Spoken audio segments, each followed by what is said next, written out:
Inaasahang magiging matatag na ang pag-aasin sa Ilocos Norte matapos buksan ang Salt Processing Center doon. Si Emma Joyce Guillermo ng PIA Ilocos Norte sa Balitang Pambansa.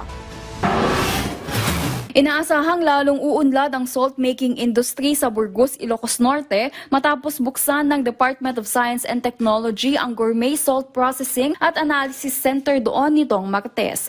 Sa pamamagitan ng proyektong ito, sinanay ang mga lokal na salt makers ng Mariposa Salt Producers Association sa paggawa ng iba't ibang flavored salts tulad ng native garlic, black garlic, garlic and onion, native onion at seaweed o gamit salt. Ibinebenta ang mga produktong ito sa presyong nagsisimula sa 120 pesos hanggang 280 pesos kada bote, depende sa uri ng asin. 6 na tauhan ang sinanay ng DOST para magpatakbo ng pasilidad, kabilang si Marisol Banyaga na nagmula sa pamilya ng mga gumagawa ng asin. Maragsakan kami amanta, adala ito'y asin nga produkto mi nga isungot ti may i-process mi ito'y ma-usar ti asinasyon mi.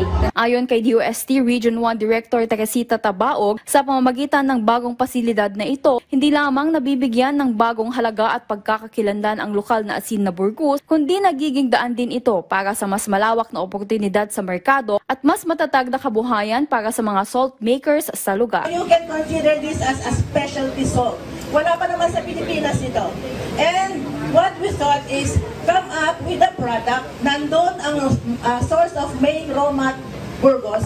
Ang proyektong ito ay patunay na sa tulong ng agham at teknolohiya, ang tradisyonal na industriya ay kayang isulong patungo sa isang mas makabago at mapagkakakitaang kinabukasan. Mula sa Philippine Information Agency, Emma Guillermo, Balitang Pambansa.